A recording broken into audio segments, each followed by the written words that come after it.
The galaxy declared war. Earth smiled like it was ready. General Hay-1 stood at the edge of the landing zone on Tarkos Prime, watching as human marines deployed in defensive positions. This was the only ground battle of the entire war, and it had started not because humanity wanted to invade, but because Vrick forces had tried to capture the civilian humans living on the colony world. All civilians evacuated? She asked her second-in-command. Yes, General. Last transport just cleared the atmosphere. Only our combat personnel remain. Good. Now we just need to hold this position until the Vrick realize they can't win here either. The Vrick ground forces advanced with heavy armor and air support. They had numerical superiority and home territory advantage. What they didn't have was experience fighting humans in ground combat. The Marines had trained in every terrain Earth offered. Deserts and jungles, mountains and swamps, urban warfare and open plains. They had learned lessons from thousands of years of human military history. The Vrick had trained to fight other Vrick, and occasionally the Korthan Alliance. They had never faced an enemy that adapted tactics mid-battle based on real-time observation. The battle lasted 3 hours. The Vrick forces retreated with 40% casualties. Human forces had lost 7 Marines. The difference wasn't technology or numbers. It was flexibility and creativity in combat. Vrick doctrine is predictable, Hay-1 reported to Admiral Bora. They follow established battle plans even when those plans clearly aren't working. They don't adapt quickly enough. Understood. Begin withdrawal. We've made our point. We can fight them anywhere, not just in space. Captain Subin's Deep Serpent floated in orbit around the Vrick homeworld, completely invisible to their sensors. She had been stationed here for 3 weeks, watching, waiting, not attacking. The psychological impact was deliberate. Human ships were dismantling Vrick infrastructure throughout their territory, but Earth wasn't touching the homeworld itself. The message was clear. We could attack your heart at any time. We choose not to. Yet. Captain, we're detecting massive civilian gatherings in the capital city, her sensor officer reported. Looks like another protest. Subin watched the display. Hundreds of thousands of Vrick citizens filling the streets, demanding answers from their government. Demanding peace. Good, she said. War isn't just military. It's political and social, too. The Vrick government is losing support from their own people. On Earth, Dr. So Young worked in the War Documentation Center, recording everything that happened. Every battle, every decision, every casualty. History needed to remember this war accurately, not through propaganda or selective memory. She interviewed soldiers returning from deployment. She recorded Admiral Bora's strategic decisions. She documented the civilian response and the protests on Vrick worlds. Someday, when this war was studied, people needed to understand how it really happened. Why are you doing this? A young intern asked her. Recording everything so carefully? Because wars get rewritten, So Young replied. Winners make themselves heroes. Losers make themselves victims. Truth gets lost. I'm making sure that doesn't happen. Future generations need to know what we did and why. They need to know we didn't want this war, that we tried other options, that we fought only when forced to, and they need to know we fought with restraint, not cruelty. The 30-day deadline approached. High Prelate Xanath sat in his council chamber with his advisors. The reality of their situation was unavoidable now. 3,000 ships had been pulled from the Earth attack force to defend Vrick territory. Of those 3,800 were damaged or destroyed by human raids. The remaining 7,000 ships gathered to attack Earth were running low on supplies because the logistics chain had been systematically disrupted, and the Vrick people were demanding an end to the war. We can still attack, Xanath said, but his voice lacked conviction. 7,000 ships can overwhelm Earth's defenses. War Prime Korath placed a data tablet on the table. Prelate, look at this analysis. The humans defeated 500 ships with ease. They hid their true military strength for 47 years. They have fleets we didn't know existed. They have weapons that pass through our shields. They fight with tactics we can't predict. What makes you think 7,000 ships will be enough when 500 weren't? Because we have no choice. If we surrender now, we look weak. We already look weak, another advisor said quietly. The galaxy watched us lose 500 ships in 6 hours. They watched the humans dismantle our infrastructure while we couldn't stop them. They're watching our own people protest against us. We don't look weak by negotiating now. We look weak by continuing a war we clearly cannot win. Xanath stood and walked to the window, looking out at his city. Below he could see the edges of another protest forming. "Contact Earth," he finally said. "Direct channel to Admiral Bora, no intermediaries. No union oversight, just us and them." The communication came through on a secure quantum channel. Admiral Bora's face appeared on the screen in front of Xanath. "High Prelate," she said calmly. "I'm told you wish to speak." "I want to discuss terms," Xanath said, each word clearly difficult for him. "Very well. Here are Earth's terms. 1. You withdraw all claims and accusations against humanity immediately. 2. You allow independent investigation of how this war started, conducted by neutral Union observers. 3. You establish formal peace treaty with humanity, including mutual defense clause. 4. You pay reparations not to Earth but to neutral aid organizations helping refugees displaced by this war. Xanath listened, expecting demands for territory or submission. These terms were reasonable. "Almost generous, that's all?" he asked. "That's all. We don't want your world's prelate. We don't want to rule you. We just want to be left alone to live our lives. And we want to make sure you understand that threatening us has consequences. What about your military forces in our territory? They'll withdraw as soon as peace terms are ratified. We'll even help repair some of the infrastructure we disabled, assuming you honor the peace." Xanath was quiet for a long moment. "Why, you're winning. You could demand much more." Bora's expression remained neutral. "Because we remember what we prepared for. We prepared to defend ourselves from extermination. That required overwhelming force and brutal efficiency, but we're not interested in becoming conquerors. We just wanted to survive. The question is, can you accept that and move forward? Or do we need to continue demonstrating why attacking Earth was a mistake?" "I accept your terms," Xanath said. "But I must know, how much of your military strength have we actually seen?" Bora smiled slightly. "Enough to win. Not enough to show you everything." The war ended 68 days after it began. The peace treaty was signed on a neutral space station, observed by representatives from every major species in the Galactic Union. The casualty numbers shocked the galaxy. Human military losses 2,847. Human civilian losses 41. Vrick military losses 89,000. Vrick civilian losses fewer than 100, mostly from accidents during evacuations. The disparity wasn't because humans were naturally better warriors. It was because humanity had spent 47 years studying warfare, while hoping never to use that knowledge. When forced to fight, they fought with precision and efficiency that minimized both their own casualties and enemy civilian deaths. The Galactic Union restructured in the wake of the war. New rules about how conflicts were resolved, new oversight to prevent fabricated accusations, new respect for humanity's capabilities. Earth was offered a seat on the Union Council. Ambassador Tai Yang retired, and young Junho, now 19 and having graduated early with degrees in diplomacy and military strategy, took his place as humanity's representative. "We accept the council seat," Junho said in his first speech, "but with conditions. We will share some of our technology freely, medical advances that can help all species, agricultural improvements to end hunger, communication systems to bring the galaxy closer together, but we will not share our military technology. You asked us to disarm. We showed you why that will never happen. We hope you understand that maintaining the capacity for defense is what keeps the peace." The galaxy accepted these terms. They had learned a valuable lesson. Captain Daewon's Harmonic Dawn returned to diplomatic missions, but everyone who saw it now knew what it really was. A warship pretending to be a diplomat, just like Earth had been a warrior pretending to be peaceful. Dr. Sung Min's Project Leviathan went into standby mode, the volunteers returning to normal lives but ready to reconnect if needed. The technology remained classified, but every species that tried to hack Earth's systems to steal it found themselves blocked by security that seemed almost alive. Because it was human neural networks protecting human secrets. Admiral Kyung-soo's Oort cloud fleet returned to the darkness at the edge of the solar system, 5,000 ships going back into hiding, waiting, ready. A reminder that what the galaxy had seen was only what Earth chose to show them. Admiral Bora gave a speech at the memorial for fallen soldiers. The names of all 2,847 were carved into a monument facing Earth. She stood before it, looking at the names of people who had died defending their home.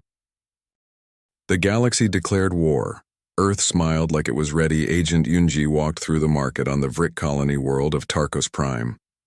She had lived here for 15 years, running a small shop that sold human textiles and art. The locals knew her as a friendly trader who always had interesting stories about Earth. They didn't know she was a military intelligence officer. Her communicator vibrated with the coded signal she had been waiting for. The war had begun. It was time for the sleeper cells to activate, but not in the way most species would expect. Yunji didn't sabotage power plants or destroy communication towers. Instead, she did something much more dangerous. She told the truth. She uploaded a data packet to the local information network. It contained documents that her network had gathered over 15 years. Evidence of how the Vrick government had fabricated the accusations against humanity. Proof that High Prelate Xanath had manipulated other species into supporting war. Records of the real reason the Vrick leadership wanted to attack Earth. Resources, territory. Fear that humanity's rapid advancement would challenge Vrick dominance. Within hours, the information spread through the colony's network. Citizens read it. They shared it. They began asking questions. This same pattern repeated on 7 Vrick worlds simultaneously. Sleeper agents who had spent years building trust and gathering evidence all released the same information at the same time. Dr. Hana watched the results from Earth, monitoring social media and communication networks throughout Vrick space. "It's working," she told Admiral Bora.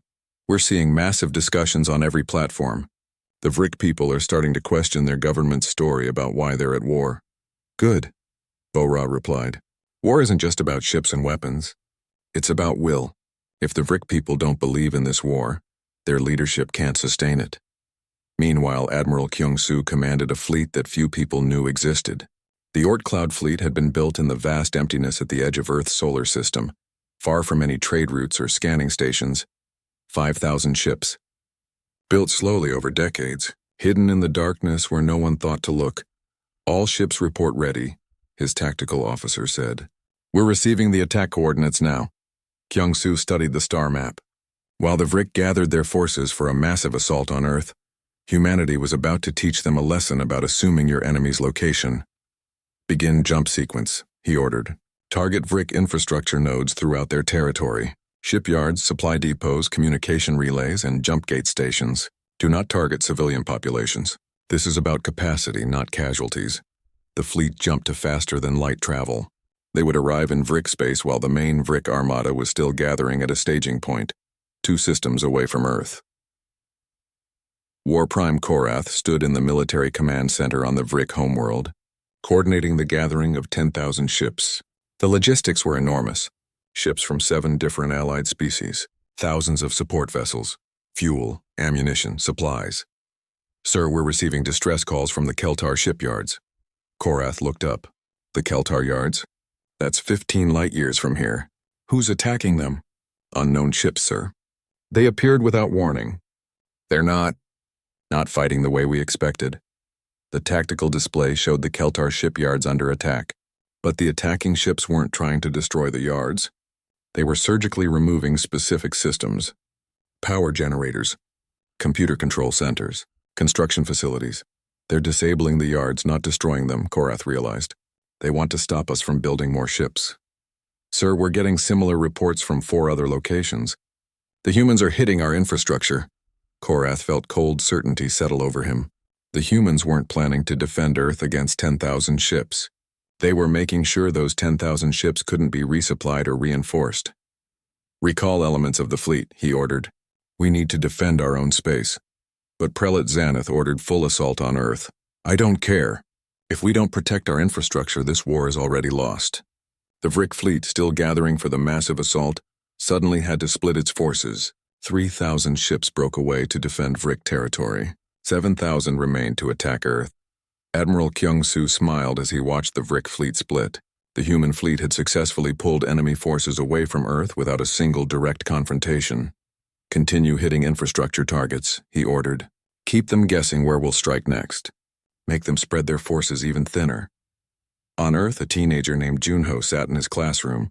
The teacher was discussing history, specifically Earth's ancient wars and the strategies that had shaped them.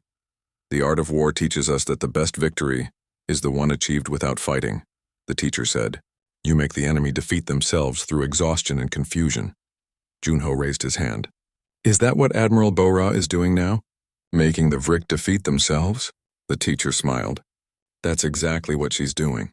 While they gather ships for a massive direct assault, we're destroying their ability to support those ships. While they focus on attacking us, we're attacking what they need to wage war. The class continued normally. Outside, people went to work. Children played in parks. Life continued because humanity had prepared not just militarily, but psychologically. Every human knew the war was happening, but they also knew their leaders had planned for this. Fear was normal. Panic was not. Dr. Wanshik worked in a hidden laboratory deep beneath the Indian Ocean. His project was humanity's ultimate insurance policy, something they hoped never to use. The Phantom Protocol. Run the final simulation, he ordered his team. The computer display showed what would happen if they activated the protocol. Every ship in the galaxy used faster-than-light drives. These drives worked by manipulating spacetime in very specific ways. Dr. Wanshik had discovered a way to disrupt that manipulation. If activated galaxy-wide, the Phantom Protocol would cause every active FTL drive to malfunction catastrophically. Ships would be stranded wherever they were. Some would be destroyed. Galactic civilization would collapse into isolated systems. It was a doomsday weapon, not one that destroyed planets, but one that destroyed the ability to travel between planets. The simulation confirms it would work, Wanshik reported to Admiral Bora. But Admiral, I must say again that using this would be catastrophic. We would isolate ourselves along with everyone else. I know, Bora replied. That's why it's a last resort. If the galaxy tries to exterminate humanity, we'll make sure they can't coordinate their forces. Everyone goes back to being isolated systems. Keep it ready but inactive. Ambassador Tae Yang addressed the Galactic Union Assembly again. The chamber was tense. Many species had withdrawn their support for the Vrick after seeing the battle at Earth's moon. Others remained silent, waiting to see how the war developed. We didn't want this war, Tae Yang said calmly. We spent 47 years preparing for it, yes. But preparing for something and wanting it are different things. The Vrick Dominion declared war based on false evidence. They gathered allies through manipulation. They threatened to invade our homeworld and enslave our people. We responded the only way we could. We defended ourselves, and now we're showing them that defense isn't just about walls. It's about making the cost of aggression too high to bear. Tae Yang paused, looking around the chamber. We're currently engaged in operations throughout Vrick space, not attacking their civilians, not destroying their worlds.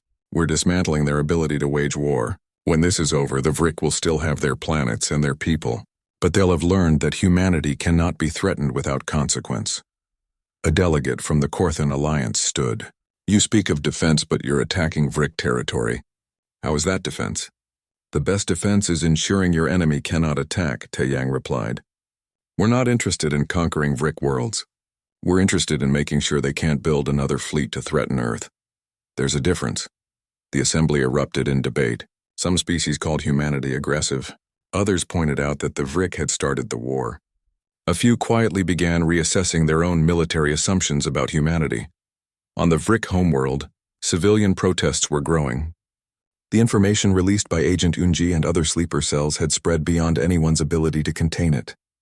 People were reading evidence that their government had lied, that the war wasn't about defense or galactic law, that human civilization wasn't actually threatening anyone. High Prelate Xanath watched the protest from his tower, his crystalline form dimmed with anger and fear. How did this happen? He demanded. How did these humans get information from our own classified systems? They've been here for years, War Prime Korath said quietly. Living among us, working with us, learning from us. While we thought we were studying them, they were studying us. Every weakness, every corruption, every lie we told. They waited 15 years to use this information. That's patience we didn't expect. We still have 7,000 ships gathering to attack Earth. We can still win this. Can we? Korath asked. Our people are protesting. Our infrastructure is being systematically disabled. Our allies are withdrawing support. And we still don't know the full extent of human military capability. The galaxy declared war. Earth smiled like it was ready. The Vrick fleet emerged from faster-than-light travel in a coordinated burst of light. 500 warships appeared near the moon, their weapons already charging. War Prime Korath stood on the bridge of his flagship, watching the tactical display with satisfaction. No defensive fleet, his sensor officer reported. Only their moon base and some satellites. Excellent, Korath said. Begin bombardment of their moon installations. Show these humans what happens when they defy the Vrick Dominion. The fleet moved into attack formation. Weapon ports glowed as energy built up.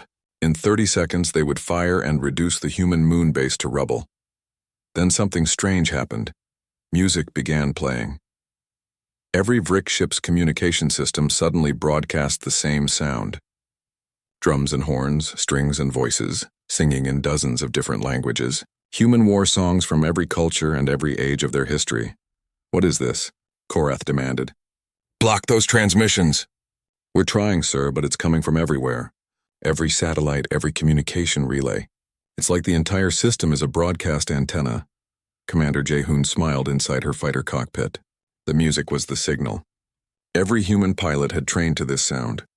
It meant one thing, show them what we can do. On the moon, inside craters that looked natural but weren't, massive doors opened. Dust that had covered them for 40 years drifted away. What the Vrick had scanned as ancient impact craters were actually hidden weapon batteries. The first railgun volley fired, magnetically. Accelerated projectiles traveling at a significant fraction of light speed crossed the distance between the moon and the Vrick fleet in seconds. No shields could stop them because they weren't energy weapons. They were solid matter moving too fast to be deflected. 80 Vrick ships exploded in the first volley. Evasive action. Korath screamed, but his ships were in tight formation, designed for coordinated bombardment. They couldn't scatter quickly enough. The second volley fired. 60 more ships died. Return fire, Korath ordered. Destroy those weapon platforms. The Vrick fleet finally began shooting, their energy weapons lancing toward the moon. But the railgun positions were deep inside the craters, protected by kilometers of rock. The surface installations that the Vrick could see were decoys designed to draw fire. Sir, we're detecting multiple small craft, the sensor officer reported. They're too small. Our targeting systems can't lock on consistently. Commander Jaehoon led her shadow squadron through the Vrick fleet like sharks through a school of fish. The fighters were tiny compared to the massive Vrick warships, designed specifically to be below the threshold of sensors meant to track capital ships. Remember your training, she called to her squadron. Hit their shield generators first, then their engines. Don't try to destroy them, just disable them. The human fighters moved with precision that no Vrick pilot could match. They had trained in Earth's atmosphere, where one mistake meant death. They had learned to fly in storms, through canyons, around obstacles. Space combat was almost easier. Jaehoon's fighter fired precisely targeted missiles at a Vrick cruiser's shield generator. The missiles were small, but they hit the exact weak point that Dr. Hana's research had identified years ago. The shields flickered and died. A moment later, another fighter hit the cruiser's engines. The massive ship went dark and began drifting. One disabled, Jaehoon reported. Moving to the next target. Captain Subin watched the battle from a different angle. The Deep Serpent sat in a stable orbit around Earth, invisible to the Vrick sensors. The ship was humanity's most experimental vessel, built using principles that the galaxy said were impossible. Quantum tunneling system charged and ready, her science officer reported. Target the Vrick flagship, Subin ordered. Let's show them what impossible looks like. The Deep Serpent engaged its experimental drive. For a fraction of a second, the ship existed in a quantum superposition state, neither fully in normal space nor fully outside it. In that brief moment, solid matter couldn't stop it. The ship phased through the Vrick flagship's shields as if they didn't exist. War Prime Korath watched in horror as a human vessel simply appeared inside his ship. Alarms screamed throughout the flagship. How did they get through our shields? He shouted, I don't know, sir. The shields are still up. They just passed through them. The Deep Serpent fired a single, precisely aimed burst, not at the ship's hull but at its main computer core. The flagship systems went dark. Emergency power kicked in, but all weapons were offline. Abandon ship, Korath ordered, his voice hollow. Signal the fleet to retreat, but it was too late. The battle had turned into a massacre. Human ships came from everywhere, from the asteroid belt, From behind Earth. From hiding spots throughout the solar system that the Vrick hadn't known to scan. Captain Daewon brought the Harmonic Dawn out of stealth directly behind a cluster of Vrick destroyers. His ship had traveled through the solar system using a route no alien species had mapped, because no sane pilot would try it. They had flown through the corona of Earth's sun using magnetic shields to protect the hull. "Fire all weapons," Daewon ordered. The surprise was total. 3 destroyers exploded before they even knew they were under attack. Dr. Mi-sun worked frantically in the communications center on Earth, ensuring that every human ship stayed connected through quantum channels that couldn't be intercepted or jammed. She watched the battle unfold through multiple feeds, her mind processing tactical data faster than any computer. "Admiral, the Vrick are trying to retreat," she reported to Bora. 11 ships have managed to jump to FTL. The rest are disabled or destroyed. "Let them go," Bora commanded. "We want survivors. We want them to report what they saw." The battle lasted 6 hours from start to finish. Of 500 Vrick ships, only 11 escaped. 489 were either destroyed or disabled. The human forces suffered 93 casualties, all from fighters that got too close to exploding enemy ships. Admiral Bora broadcast a message to the entire Galactic Union. She made sure every species received it, and she included full footage of the battle. "This is Admiral Bora of the United Earth Defense Fleet. You have seen what happened when the Vrick Dominion attacked our home. This was not our choice. We did not want this war. We spent 47 years hoping we would never need the weapons and tactics we developed. But the galaxy insisted on testing us. Let me be clear about what you witnessed today. This was a defensive action. We did not invade Vrick space. We did not attack their worlds. We defended our home. However, we will not accept any further aggression. The original ultimatum stands, but now it is our turn to issue it. The Vrick Dominion and their allies have 30 days to withdraw all claims against humanity and agree to formal peace negotiations. If they refuse, we will show you that defending our home was the easy part." The transmission ended. Across the galaxy, in 1,000 different council chambers and military headquarters, aliens watched the footage in stunned silence. The humans had won. Not barely. Not by luck. They had won decisively, with tactics and weapons that most species didn't even know were possible. On the Vrick homeworld, High Prelate Xanath sat in his private chamber, watching the battle footage for the 10th time. His hands trembled, causing light to refract chaotically from his crystalline body. "How?" he whispered to himself. "How did they hide all of this? How did we not see it?" His military advisors stood nearby, none wanting to speak first. Finally, one dared to answer. "Prelate, they didn't hide it. We saw their cargo ships. We saw their mining stations. We saw their satellites. We just never imagined that everything we were looking at was something else. They let us see exactly what they wanted us to see. They made us blind through our own assumptions," another advisor added. "We thought we knew what weapons looked like, what military installations looked like. They showed us civilian infrastructure and we never looked deeper." Xanath stood, his massive form towering over the advisors. "Call for full mobilization. 10,000 ships. We will crush them with numbers they cannot possibly match. Prelate, perhaps we should negotiate." The humans offered terms. "No!" Xanath's voice shook the chamber. "We will not negotiate with primitives who humiliate us. Send the call. 10,000 ships. Gather the full might of the Vrick Dominion. We attack in 30 days. The advisors bowed and left to carry out the orders, but War Prime Korath remained behind. "Prelate, I must speak freely." "Then speak."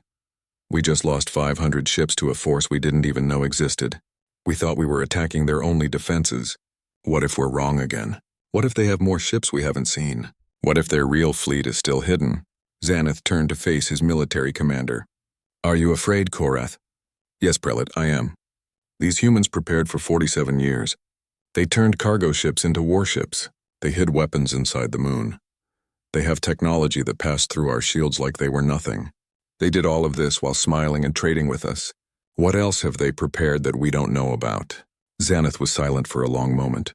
Then he spoke quietly, his voice carrying a note of doubt for the first time. "We are committed now. If we back down, every species in the galaxy will see us as weak. We must attack. We must win, or we will lose everything we have built." The galaxy declared war. Earth smiled like it was ready. Colonel Jiwoo walked through the underground facility with measured steps. The complex stretched for kilometers beneath the Korean peninsula, hidden under layers of rock and advanced shielding. To orbital scanners, it looked like a geothermal research station. To the galaxy, it didn't look like anything at all. "Status report," Jiwoo said to the officer beside her. "All Ghost Program assets reporting ready. 3,012 vessels currently operating under civilian cover. Transformation systems tested and green across the board." Jiwoo nodded. The Ghost Fleet was humanity's greatest secret.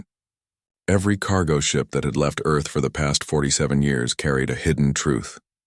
They weren't just cargo ships. She stopped at an observation window overlooking the main hangar. Below, technicians worked on what appeared to be a standard container transport. The ship looked ugly and practical, designed purely for moving goods between star systems. "Show me," Jiwoo ordered. A technician activated a control panel. The cargo ship below began to change. Panels shifted. All sections rotated. In less than 4 minutes, the blocky transport had become something sleek and dangerous. Weapon ports opened. Shield emitters deployed. The transformation was complete. "Beautiful," Jiwoo whispered. The Vrick designed their scanners to detect weapons and military systems. The technician explained. "They never thought to scan for transformation capability. The weapons exist in a collapsed state, using matter compression technology we developed from studying their own cargo systems. How long to transform the entire fleet? 3 hours, 50 minutes for full deployment. But we can begin in stages. The first wave can be ready in 40 minutes. Jiwoo smiled. The galaxy thought humanity was panicking, scrambling to prepare defenses. They had no idea that Earth's entire merchant fleet was actually a military force in disguise. Across the solar system, Dr. Sung-min stood in another hidden facility.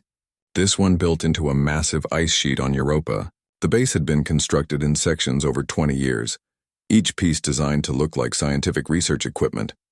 "How are the volunteers?" he asked the medical officer. "All in good health. Neural connection stable. They're ready when you are, Doctor." Sung-min walked through a corridor lined with pods. Inside each pod, a human volunteer floated in suspension fluid, their minds connected through advanced neural interfaces. These weren't artificial intelligences.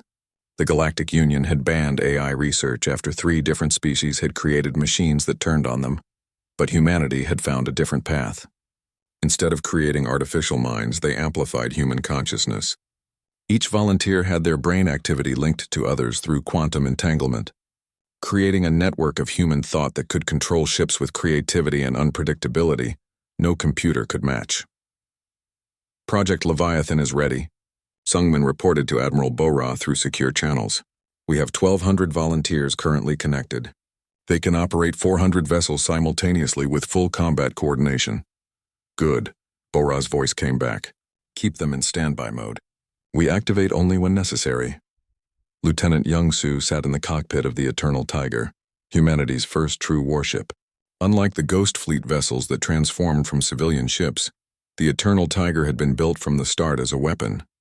It had never left the secret shipyard in the asteroid belt. "How does she handle?" Captain Hyun-woo asked from the observation deck.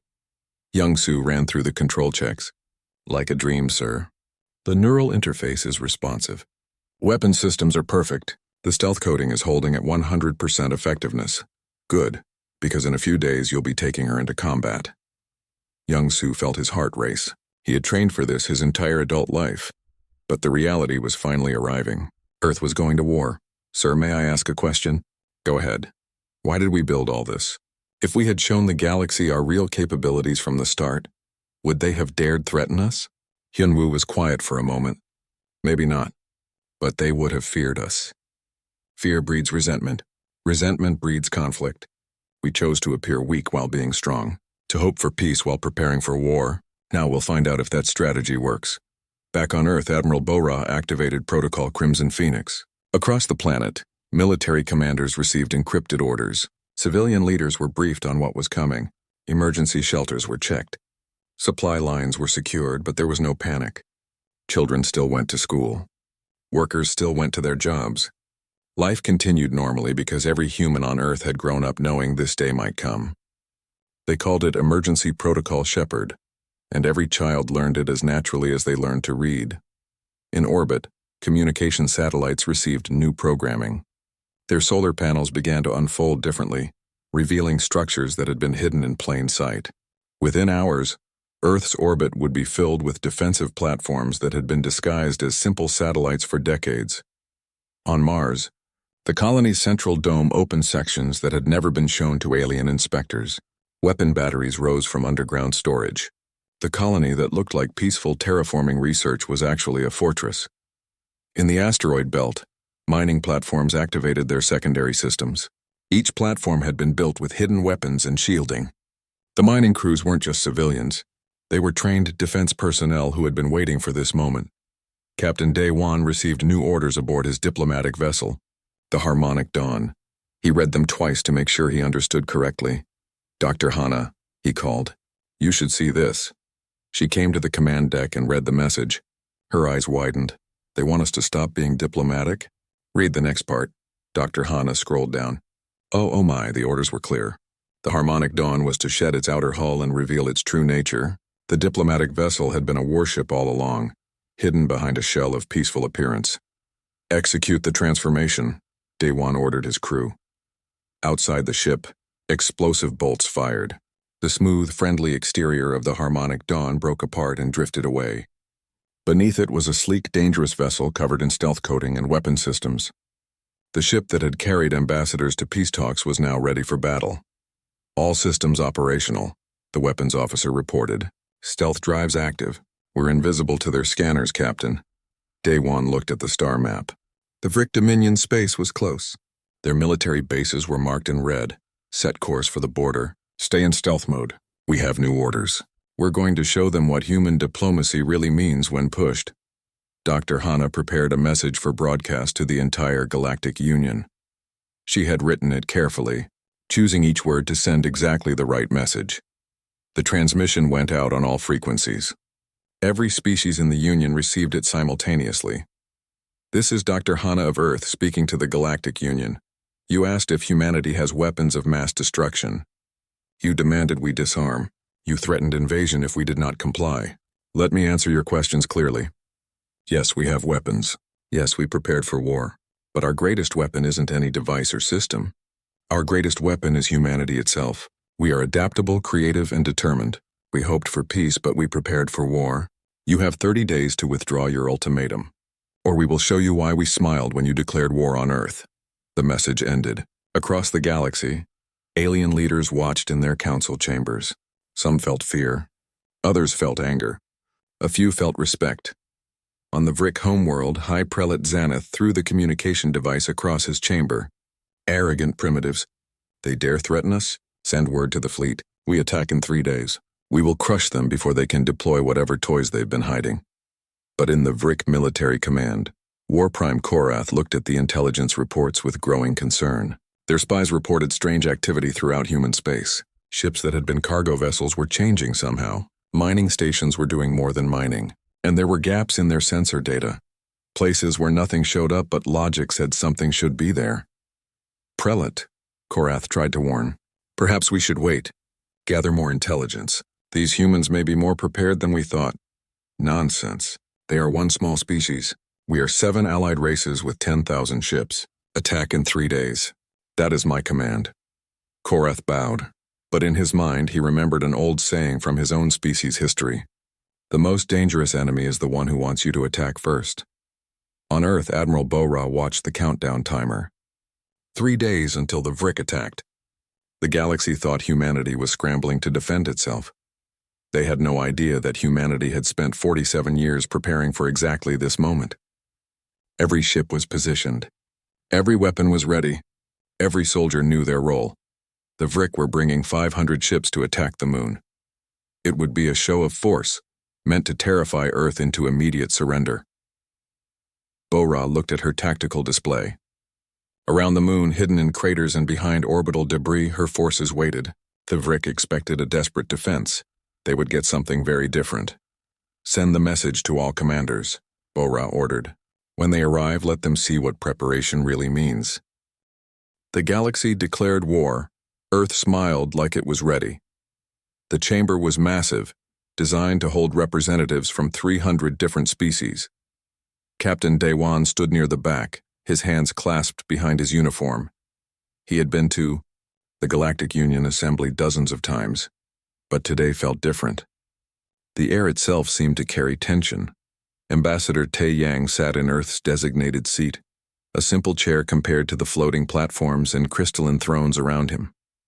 The old man's face showed nothing. No fear, no anger, just patient attention. High Prelate Xanath rose from his seat. The crystalline being stood nearly 4 meters tall, his body refracting light into rainbow patterns. When he spoke, his voice boomed through translation devices worn by every delegate. We gather today to address a threat to galactic peace, a threat that grows with each passing cycle, a threat that calls itself humanity. Daewon felt his jaw tighten, but he remained still. He had expected this. They all had. Xanath continued, his massive form turning to face the assembly. For 47 cycles, we welcomed these humans. We shared our knowledge. We offered them friendship and trade. And how do they repay us? With lies and secret weapons. A holographic display appeared in the center of the chamber. It showed grainy images of structures in Earth's outer solar system, ships under construction, platforms with what looked like weapon systems. These images were captured by neutral observers in the Kuiper Belt. Humanity claims these are mining operations. We say they are military installations. We say they violate 23 separate treaties that humanity agreed to upon joining this union. Murmurs spread through the chamber. Some delegates looked shocked. Others looked satisfied, as if they had expected this revelation. Dr. Hana stood near Daewon, her eyes scanning the images. She leaned close and whispered, "Those photos are altered. Look at the light reflection patterns." Daewon nodded slightly. Of course they were fake, but proving it would require the truthsayers, the telepathic arbiters who could detect deception. And conveniently, no truthsayers were present today. Xanath's voice cut through the whispers. The Vrick Dominion, joined by the Korthan Alliance, the Nexus Collective, and others, demand immediate action. Humanity must dismantle all military vessels. They must surrender control of their orbital defense systems. They must accept peacekeeping forces on their homeworld to ensure compliance. The chamber erupted. Some species voiced support. Others called for investigation first. A few remained silent, watching Earth's delegation carefully. Silence. Xanath's voice crashed like thunder. This is not a debate. This is an ultimatum.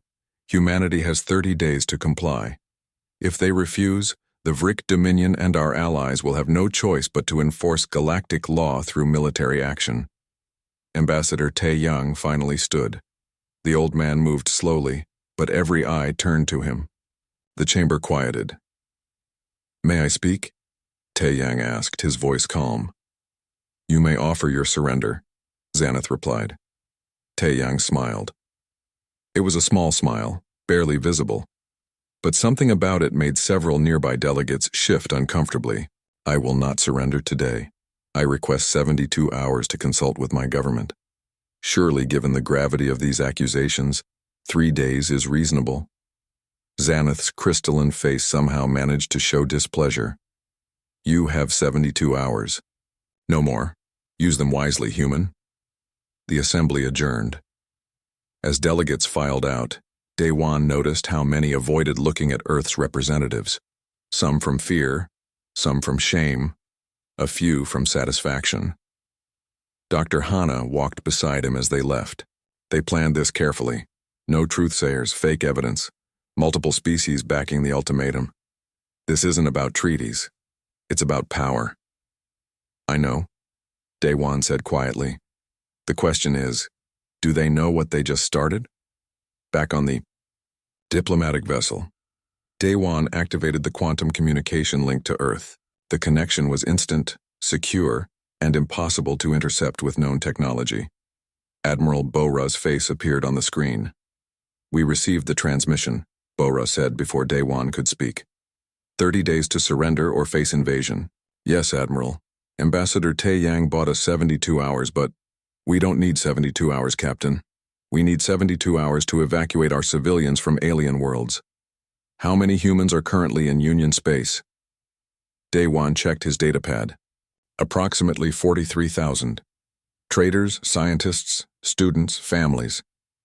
Send out emergency protocol, Shepard. Every human in Union space needs to be on a transport heading home within 60 hours. Use the coded channels. Admiral, that will look like we're preparing for war. Bora's expression didn't change. We are, Captain. They just declared it. We're simply acknowledging reality. Should we begin defensive preparations? For the first time, Bora smiled. It was the same kind of smile Ambassador Tae Yang had shown. Small, knowing, almost pitying. Captain Daewon, we've been prepared for 47 years. Send the evacuation order, then wait for further instructions. The transmission ended. Daewon stood in silence for a moment. Dr. Hana had been listening. They're really going to do it, aren't they? She asked. The Vrick are going to attack Earth. Yes. Are you worried? Daewon thought about the question. He thought about the massive cargo vessels that filled Earth's trade routes. He thought about the mining stations scattered through the solar system. He thought about things he wasn't supposed to know about, things he had glimpsed in classified briefings. No, he said finally. I'm not worried. I'm wondering if the Vrick understand what they're walking into. On Earth, Admiral Bora sat in her command center deep beneath the Pacific Ocean. The room was filled with holographic displays showing the entire solar system. Every ship, every station, every platform. Around her, officers worked quietly and efficiently. No panic, no rushing. They had trained for this scenario 1,000 times. Admiral, one officer said, all stations report ready, awaiting your command. Bora looked at the displays. She thought about the 47 years since humanity had joined the Galactic Union. 47 years of being called primitive, being treated as junior partners, being underestimated. 47 years of building, planning, preparing. Not yet, she said. Let them think they frightened us. Let them think we're scrambling. Send standard diplomatic protests. Act concerned but cooperative. And the Ghost Fleet remains dark. Communication satellites remain in satellite mode. Mining stations continue mining. Everything stays exactly as it appears. For how long? Bora checked the countdown timer.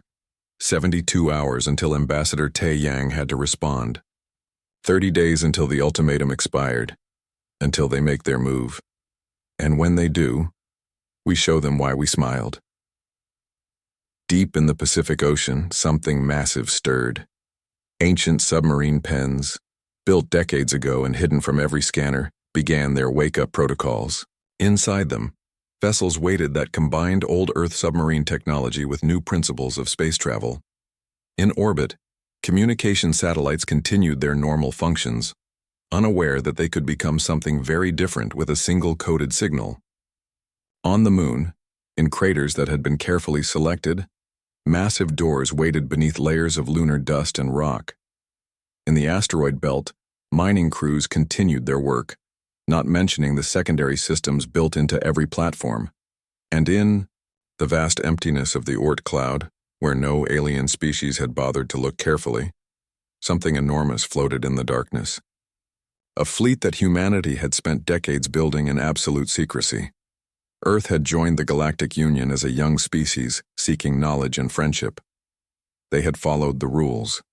They had been respectful. They had smiled and nodded and learned.